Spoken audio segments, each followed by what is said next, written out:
Pulitzer Prize-winning journalist who's been in a lot of serious war zones and reported on some of the biggest stories of our time. He's a Pulitzer Prize winner. He is Chris Hedges, and the website's truthdig.com. He has a new book out that we're going to be breaking down with him today, Days of Destruction, What Days of Revolt. I can't wait to read it.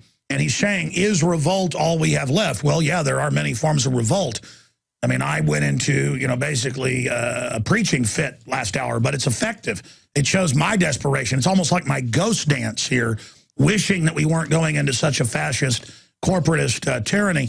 But Chris Hedges joins us, one of the few real liberal voices that you can say is respectable and really makes sense and who doesn't compromise. It's very scary to see none of the main conservatives against torture, secret war, the end of the Bill of Rights, and really hardly any liberals. In fact, a lot of them love it because it's empowering their precious state that they don't understand is now a corporate instrument. Chris, we're about to go to break here in a few minutes, but I didn't want to waste any time getting you on. Great to have you here, sir. Tell us a little bit about the new book. Well, it goes to the sacrifice zones, the poorest pockets of the country that have been forced to kneel before unfettered corporate capitalism, and it's a kind of warning because they went first and we're next as we allow these corporate forces to reconfigure the country into a form of neo-feudalism, an oligarchic state backed by the most intrusive security surveillance apparatus probably in the history of humankind. And I speak as somebody who covered the fall of East Germany. I'm very familiar with the Stasi state.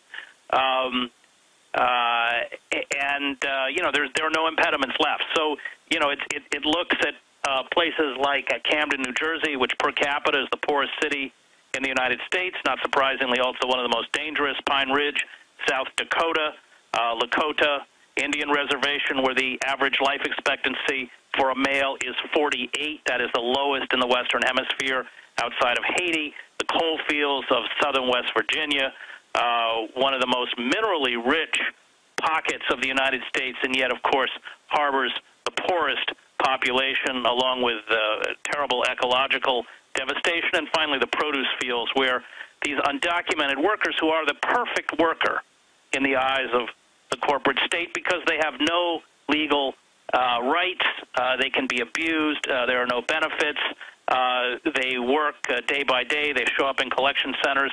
When they don't have enough work, they sleep out literally under mango trees in Florida. And then we finally end with the Occupy movement, which is, again, with the title of the book, Days of Destruction, Days of Revolt, that first bubbling, I think, of consciousness of revolt, of a recognition that we have undergone a corporate coup d'etat in slow motion, and it's over. Citizens United probably nailed the last peg in the coffin, and civil disobedience is, I think, all we have left. Now, we're going to go to break here in a moment and come back and get into your case against the NDAA and all the amazing work you're engaged in, and just some of the signposts that we see showing that this, from my view, has been a conscious, Rand Corporation talked about it 15 years ago, construction of a system designed to implode the economy under a feudal system, as you said, using poverty as political control, because you can say what you want about America and what it's done the last 100 years, but even in the 40s, 50s, 60s, there was a plan to build up the third world and stuff. Now it is, no, make everybody poor and have private cities the elites live in. I mean, it's such an evil Malthusian view. I want to get your well-traveled, expert view on this from your perspective and talk about the book straight ahead after this break. Amazing interview coming up with Chris Hedges.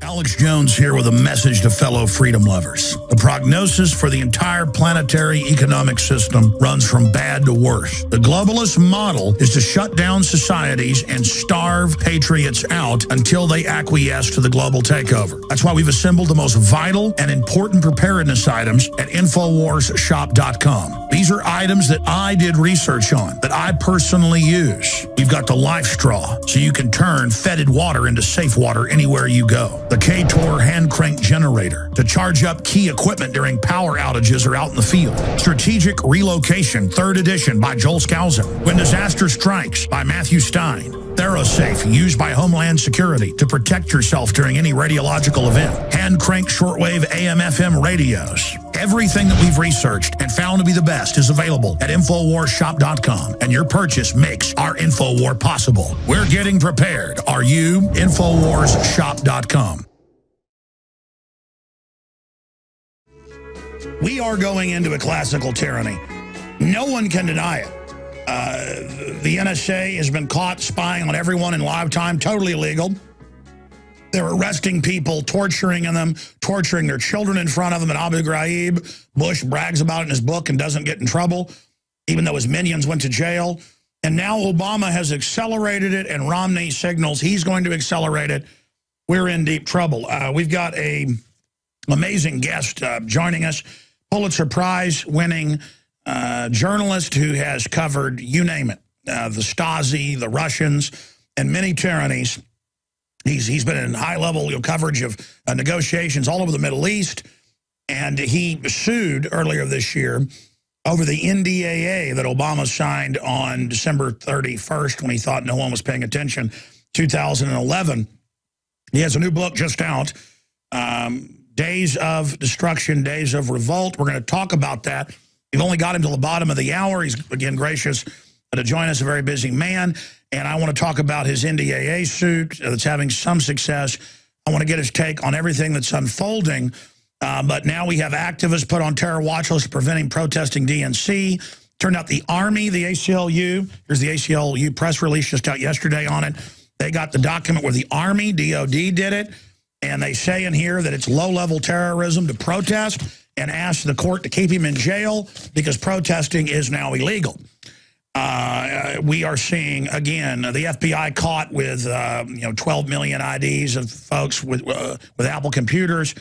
Here, joining us to break it down is Chris Hedges, who I don't really need to go over more of his bio here. Most people know who he is or should know who he is, but he joins us now. Chris, what is the state of the world in your view? Well, I think, one of the things we have to be clear about is that the assault on civil liberties, which began under the Bush administration, has in fact been accelerated by the Obama administration. It's worse under Obama than under Bush. When you tick off all of the things that the Obama administration has done over the last 4 years, refusal to restore habeas corpus, interpretation of the 2001 Authorization to Use Military Force Act as giving the executive branch the right to assassinate American citizens, whatever you think of these figures, like Anwar al-Awlaki, the Yemeni cleric, and then, of course, his 16-year-old son, who was never accused of anything 2 weeks later. The FISA Amendment Act, which I'm one of the plaintiffs, but will be heard in the Supreme Court on October 29th, which retroactively made legal what under our Constitution has always been illegal, the warrantless wiretapping, monitoring, and eavesdropping of tens of millions of American citizens who have done nothing, been charged with no crime, and we know that all of our personal information is now being stored out in supercomputers in Utah. The Obama administration has also employed 6 times the Espionage Act, which was never designed to ferret out whistleblowers as they are using it. These are people who have exposed war crimes. In the case of the CIA official Sterling, who purportedly leaked this information to Jim Risen at the New York Times, he's used it to essentially shut down anything that counters the official government narrative. And I was an investigative reporter for the New York Times. I know many of the major investigative reporters, and they will tell you that at this point, investigating anything the government does has become impossible. Even on background briefings will no longer be given because people are scared of being charged with the Espionage Act, as 6 officials have been charged, which, of course, brings with it prison time. And this brings us to the National Defense Authorization Act, which, as you mentioned, Alex, was signed by the president on December 31st, New Year's Eve, of course, a moment when he thought we weren't looking. Now, the National Defense Authorization Act, Section 1021, authorizes the U.S. government, or more specifically the executive branch, to condemn or label an American citizen a terrorist and not only a terrorist, but in the language of that section, someone who is has relationships with what they call associated forces, a term that's never defined. To use the military, this is contravening 200 years of domestic law, to detain these people, hold them in military facilities, strip them of due process, and if the military so determines, actually ship them to offshore penal colonies like Guantanamo and other black sites around the world in the language of this section until the end of hostilities, whenever that is. In an age of permanent war, that's a very long time. We challenged that in the Southern District Court of New York. Federal Judge Catherine Forrest issued a temporary injunction, in essence invalidating that section of the NDAA. We had a final hearing at the beginning of August, and in which Judge Forrest will now determine whether that temporary injunction will become permanent.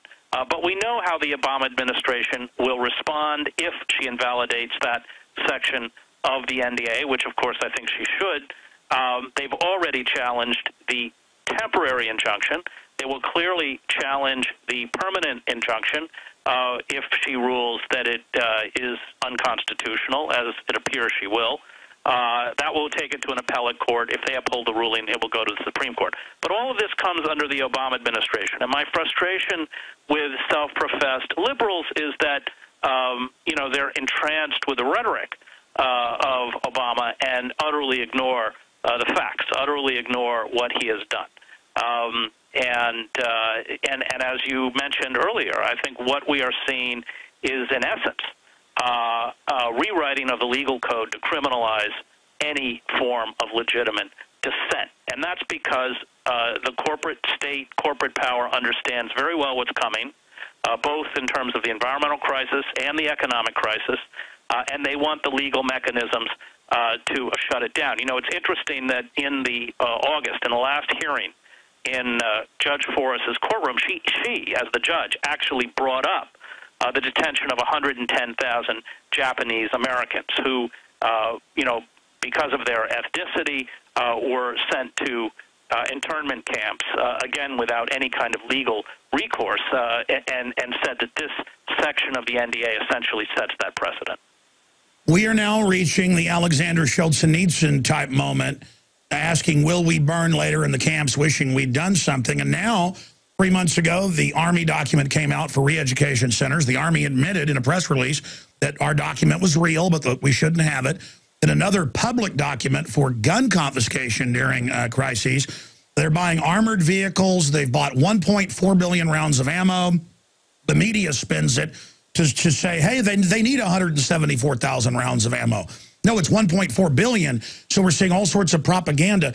Pulitzer Prize-winning investigative journalist who's covered police states worldwide, Chris Hedges, joins us. We're going to talk about his book here in a moment. We're going to skip this network break so we have more time with him. What is the ruling class thinking? Because we've always had different corrupt elites and things, but there was still an understanding, even for the ultra-wealthy and powerful, that you want checks and balances going back to Magna Carta, because other elites can come in and rob you, and that nobody wants to live in a society that's not free. I mean, free societies are more productive, they're happier, they're better. What has happened to the ruling class that they're going, I mean, the Stalin, Mao, Hitler route? I mean, this is, earlier in the shorter segment, I'd like you to recap that. You pointed out, you've covered a lot of historical events that happened as they happened. This is one of the nastiest, most scientifically crafted, over the top. I mean, so many things that are in 1984 have now been surpassed, and now they're getting ready for the physical roundups. I don't think people understand, who haven't looked at history like you and others have, just how dark it is my point. Yeah, I mean, in the language of patriotism, these people are traitors. And that's the difference, as you point out, between the older ruling elite, and I come out of the working class. They were certainly no friends to working men and women, frankly. But they cared about the sustenance of the nation. The new ruling elite is global. It, in the language of business, is quite willing to harvest the nation. That's how you've seen manufacturing jobs shipped overseas. and you look at labor conditions in southern China, where Apple products, I mean, all sorts of products that we buy are made, and it's out of Dickinsonian England. 70-hour work weeks, abusive conditions, no labor protection. And what they tell now workers around the world is that in order to be competitive, they have to be competitive, in essence, with prison labor in China or sweatshop workers in Bangladesh who make 22 cents an hour. Exactly where Foxconn that Apple uses, while we're being lectured by Al Gore here domestically, they have to put suicide nets up. Yeah, what happens is when they don't meet their quotas, and there's a good book by a Berkeley sociologist who's of Chinese origin who went and wrote about it, wrote about these conditions. When they don't meet their quotas and they don't make the profits, there are workers who will work and actually not be paid. And at the end of the month, they will climb up to the roofs of these overcrowded dormitories and jump off and commit suicide.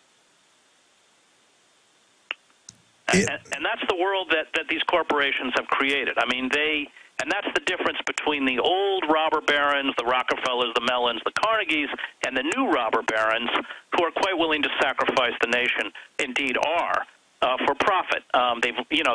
When they do their speculative gambling on Wall Street and their bubbles crash, they loot the U.S. Treasury, and then they make the rest of us pay for it through austerity programs. You see the same thing in Europe because, of course, it's a global corporate movement, so that when Papandreou in Greece announces, okay, you want austerity, I'm going to put it to a referendum, he's gone within a week. And he's replaced with a banker technocrat that's, that is essentially pliable and a puppet of the banks and of the corporate interests. This is a global phenomena. We're not exempt from it. And these essentially narrow oligarchic corporate forces, and we see it. They make all their money here, and then they move overseas so they don't have to pay any taxes. Well, they're moving to armored redoubts on Pacific Islands and admitting they are, and they're bragging that they're converting us to a tyranny and training the police that we're their enemy. I mean, this is a nightmare scenario. And the attitude is, Americans are uppity. We're going to bring you down. We're going to cut you down to size, while lecturing people who are on welfare because they've destroyed the jobs base, while they are the biggest recipients of corporate welfare contracts, bailouts. And then in Europe, I've looked at the numbers, almost all of the real debt is owed by the big zombie banks, and they've done this trick of convincing everyone that the Europeans are lazy, and now today they're reporting that they want Greeks to work 6-day work weeks, and then most of the money is to be paid to the bankers that Greece is having to hand their islands over to. Yeah, well, that's precisely it. And, that they will, corporations know only one word, and that's more. And they are going to push and push and push, like all sort of elites that have unplugged themselves from the reality around them. They're woefully out of touch with what most Americans are undergoing. And it is always the ruling elites that finally determine the parameters and configurations of revolt and rebellion. Because they have not responded rationally, as the columnist Paul Krugman writes week after week, to both the economic and political crisis, it means that there will be a backlash. What exactly it will look like, how it will appear, when it will appear, I don't know. I've covered revolutions in Eastern Europe, uprisings in Palestine, the war in Yugoslavia. But I do know, especially having spent the last 2 years on this book, in the poorest pockets of the United States, without any question, that it's coming. And the establishment knows that and is making preparations for it, I think, to use that crisis as a pretext to grab even more power. If you expand on this out into the future, what type of world do you think the ultra-rich, who are obviously monopoly capitalists, what type of world are they planning on building? In essence, a kind of feudal system where you have a tiny, filthy rich oligarchic elite, a small sort of core of corporate managers, public relations people, in essence propagandists, and then the rest of us hanging on by our fingertips. And, interestingly enough, this completely replicates the political and economic structure that Orwell painted in 1984 with Oceana, where you had an inner party of 2 to 4%, an outer party of about 12%, and the rest are what he calls proles. That's already, I mean, all you have to do is look out your window. At a decaying infrastructure, closing schools, closing fire departments, closing libraries, long-term unemployment and underemployment, coupled with this kind of constant sustenance of criminal enterprise. I mean, look at Goldman Sachs. Goldman Sachs is bailed out every penny on the dollar by the American taxpayer, and now we give them, in essence, 0% interest loans so that they can gamble. I don't know what it is. It's not capitalism. I don't even know what to call it. And then to loan it back to us at 10, 20, 30 or more percent. Well, and they often don't loan. Talk to any small businessman. They can't get loans. I mean, and why should the banks loan? They've got all the money they could ever want, taxpayer-backed money. Expanding on this, I went and saw Dinesh D'Souza's film, the 2016 Obama's America, and they were saying that Obama was anti-colonialist when really I see this as a new colonialism where it's these mega banks and mega elites that are destroying the nation states that were the old cores of the empire, not just exploiting the third world. They've brought the cancer home, but then they spin it that Obama is an anti-colonialist, and so that's why he's doing what he's doing. I mean, it's an amazing spin. Yeah, I would agree with you. And, we actually call the places that, places like Camden internal colonies, because it is a form of colonialism. Just to go back to your point earlier about the militarization of police, I think when you look at the so-called war on drugs, you see the portal, the way they entered it, so that if there's a night raid now in Oakland, you have Kevlar-plated command helicopters, command centers, people dressed in black, carrying M16s. It looks no different from a night raid in Fallujah. And that's the point, that as the disintegration continues, the more brutal forms of control that are used on the outer reaches of empire migrate back to the heart of empire. And the megacorporations then plan to even implode the old homelands and then just have a giant squalor that they rule over from private, heavily armed redoubts and cities. And that's now even their admitted plan, the Rand Corporation is saying.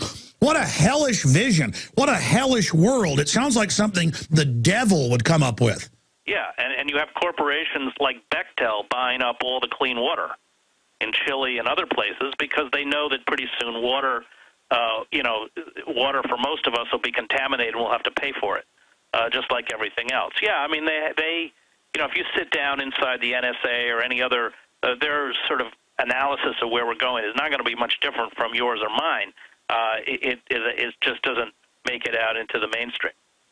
Well, that's right. They've got British Ministry of Defense reports, Pentagon reports, admitting a hellish world. And then if I cover it, the media calls it pessimism porn. Won't this be the defining moment when your case goes to the Supreme Court if they don't uphold the Constitution? I mean, this will be overthrowing Magna Carta, habeas corpus. I mean, this is probably one of the biggest cases ever. What is it like to be at the center of this? Well, it's sort of bizarre in a sense because I agree with you. I mean, it is, and the judge agrees with us, that this is just this amazing attempt to essentially strip us of the rule of law, of due process, and yet it doesn't get covered. It doesn't get covered because both the Republicans and the Democrats are essentially beholden to corporate power and the security and surveillance state. I mean, this was a bipartisan effort, sponsored by Carl Levin and John McCain.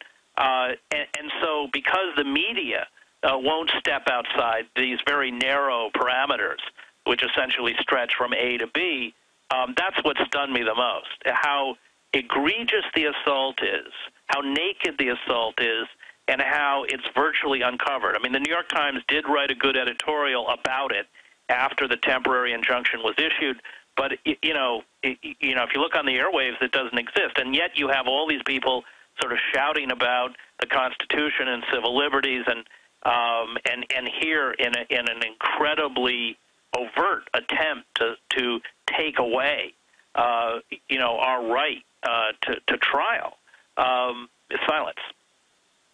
And now I see a lot of conservatives going along with this when the government's now said, don't worry about al-Qaeda, and we're going to use them and others to take down Syria and Libya and places. But, you know, the new enemy is domestic threats, and they're out, like they've done with Muslims, provocateuring, you know, militia groups in Michigan and things, trying to get some type of civil war going so they can now target the American people as the enemy. This is very cold-blooded. I don't think it is a left-right issue. The American conservative just ran a long article called "In Defense of Bradley Manning," raising precisely these points. And that's why I think that, you know, the political theater of the Republicans and the Democrats, is really a kind of a mass, money-drenched spectacle that diverts us from debating issues that I don't think, really, for anybody who cares about the rule of law and the democratic state, no matter what your political opinion is, there should be any divide on it all. Well, that's right. We're all Americans. We're all humans. And if America becomes this pure tyranny, boy, the world better look out. If they think we've been doing bad stuff so far, Chris, look out. You know, I know you've got to go. I'll talk to you briefly during the break if you can stay 5 more. I want to come back and talk about the book, but if not, folks. No, sure. Let's do it. Okay, Days of Destruction, Days of Revolt. I have not read it yet. I will read it because, let me tell you, when I see Chris Hedges' videos online, he's focused. He knows what he's talking about. He's articulate. I get mad and just yell and scream. I wish I was like him. But then I'm just a constitutionalist. I want my Bill of Rights. I want my Constitution. If that's liberal, if that's conservative, then that's what I am. But I just love Chris Hedges, and he's so good to come on and talk about this with us. Alex Jones here with a message that could revolutionize health in this country. Going back about 1.5 years ago, I began to learn about the incredible health effects of longevity products. Aaron Dykes lost 92 pounds. We're going to show you some before and afters. Aaron, break down what happened, your story. I've worked really hard with diet and exercise to try to lose weight, but I just didn't get the results. It just didn't happen. Then I saw what you were doing with InfoWarsTeam.com. I wasn't even trying to lose weight, but I got it because I wanted to feel better energy. I wanted that nutrition. Didn't even understand how that could kickstart my own weight loss goals, but the products did that for me. I found myself suddenly losing weight, more energetic, wanting to exercise, wanting to eat the right foods. And they don't even advertise it as weight loss. I want to challenge our radio listeners to go to InfoWarsTeam.com, sign up as a distributor, and get wholesale pricing discounts at InfoWarsTeam.com. We've got about 6-7 minutes left with Mr. Hedges holding over with us, Pulitzer Prize-winning author, journalist who's covered some of the most dangerous places in the world, and he's saying that, well, what he sees here in America, I want him to expand on that, is the worst he's ever seen so far. I want him to elaborate on that because it's intriguing. If I went over his bio here for folks that may not know who Chris Hedges is. He's been in over 50 countries. He's covered the big battle zones. He's covered world leaders. He's covered the Stasi and their activities. Just amazing. And he's got a new book out that we're going to be obviously breaking down as soon as I get a chance to read it. Days of Destruction, Days of Revolt. But I wanted him to go over basically what the book covers, because earlier he started mentioning that it's a reservation program. And I've interviewed a lot of Native Americans who've gone over the history. And they point out that Indian policy became what Hitler used. And I'd actually read that in Hitler's own writings, that he used that model of the concentration camp off the reservation. The company store that keeps control of the people, keeps them in poverty, their life expectancy, and that's the whole model now of this corporate state. Get rid of your jobs and then give you a pittance to barely even keep you at subsistence, destroying destinies, destroying societies, so you can control them. And now the corporate state doesn't want even free market competition. It's coming in with regulations shutting down what's left of our industry. I mean, it's a cold-blooded, systematic, military-style takeover. So, Chris, break down your new book, which I can't wait to read, Days of Destruction, Days of Revolt. Well, yeah, I mean, Alex, I think you nailed it. I mean, that's why we begin with Pine Ridge, because that's where it all began. And originally, those reservations were openly called prisoner of war camps. And you're right. They make self-sufficiency impossible and create this kind of culture of dependence, which destroys dignity, self-worth, community, with all of the attendant problems. That's why you have an estimated 80% alcoholism rate on Pine Ridge. And everywhere we went, whether it was Camden, whether it was southern West Virginia, where people are taking OxyContin, what they call hillbilly heroin, the sort of the drugs and the alcohol anesthetize people to the kind of pain and the suffering to which they have been reduced. And I think the reservation model is, in fact, one that we spent a lot of time reporting on and looking at for precisely that reason. When you reduce people to a level of desperation, it becomes far easier to control them. And that's what we're seeing. I mean, just all sorts of, just in the last few weeks, the refusal to restore unemployment benefits for hundreds of thousands of Americans, which means tens of thousands of these people will eventually lose their homes, a number now over 6 million. There's just Obamacare is another example. It's a corporate, essentially the equivalent of the bank bailout bill for the pharmaceutical and insurance industries, $477 billion in subsidies. And, of course, they can keep, as anyone such as myself knows who doesn't have a company plan, keep jacking up co-payments and premiums. And I've got to interrupt. See, you're the only scholar out there on the so-called left, but you're just a human who wants freedom, who's honest that the insurance companies wrote it, and then the right wing gives Obama cover and goes, how dare you want to make us commies, when the whole thing was written to let corporations control the quality of care, make you buy their product, and jack up the price. I mean, it's such a fraud, but then you've got all the people on the left who, meanwhile, supporting it through ignorance. Yeah, it is. I mean, this is, I think, a very telling piece of legislation because it was written in the Heritage Foundation. It was first put into practice by Mitt Romney when he was governor in 2006 in Massachusetts, and then adopted by Barack Obama. Incredible. Obamacare is Obamacare. And that is a kind of window into the kind of false debates that go back and forth, because both of these two political parties are slavishly devoted to corporate interests.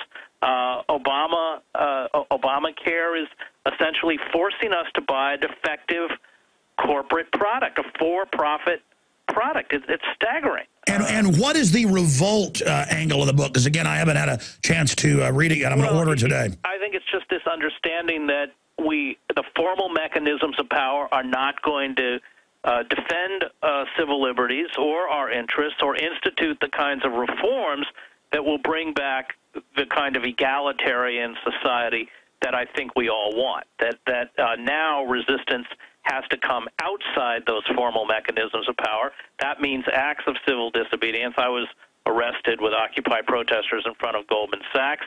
Going to jail is more time than I care to donate to the federal government. But I don't think we have any option left. And I'm not naive enough to even promise you that it will work. But I can tell you that the system is so corrupt. You take New York City police and you look closely, most of the egregious assaults against protesters were carried out by the white-shirted officers who were earning about $110,000 a year. There was a lot of fraternization with the blue uniform police because these corporations hire them, like Goldman Sachs and Citibank, as rent-a-cops for private security for $37 an hour in their off time so they can make some money. Well, Goldman Sachs gave them, what was it? It was some giant amount of money the week before as a pure gift right to the police, a public bribe. Yeah, J.P. Morgan, I think it was. Yeah, J.P. Morgan. It was right. Exactly. I mean, and I think, when I covered the fall of East Germany, what happens is when the foot soldiers are no longer willing to defend the elite, when Erich Honecker, the dictator in East Germany, sent down an elite paratroop division to Leipzig, where I was, and they wouldn't fire on the crowd, Honecker lasted another week in power. And I think that, in fact, part of the reason I'm guessing that the NDAA was pushed through, I think, is because there's a kind of fear among these corporate oligarchs that the police won't protect them. Well, that's one of my final questions here. I got a few to race through. I want to know what else is in the book, so people will definitely get it, because your ideas are right on from my own research, but so well laid out. That was my next issue. I'll guarantee you that if things continue to implode, the people they know that aren't going to shut up and go along are people like Chris Hedges, people like Alex Jones, people that they know are controlled by conscience, not because I'm some goody two-shoes, but because I don't want to live in a fascist state. I mean, I want my children to have a future. And they're really trying to set the precedent for this as they force people into a revolt, kind of arresting and, which they admit, scooping up people that they see as leaders.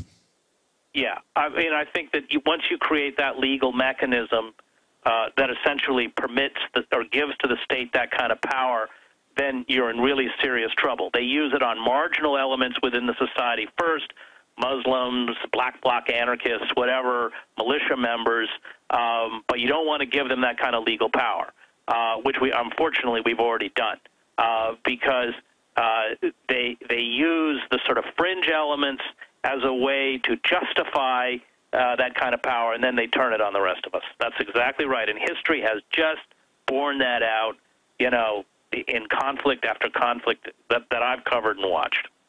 What about geopolitically? It seems like the world is kind of waking up to the fact that the United States has been seized by very evil forces. Yeah, I mean, you know, I was quite an opponent of the invasion of Iraq on that issue, and I had been the Middle East bureau chief of the New York Times, because, you know, it was not only, you know, a tactical blunder, but probably one of the most strategic blunders we made, in essence, throwing the balance of power to Iran.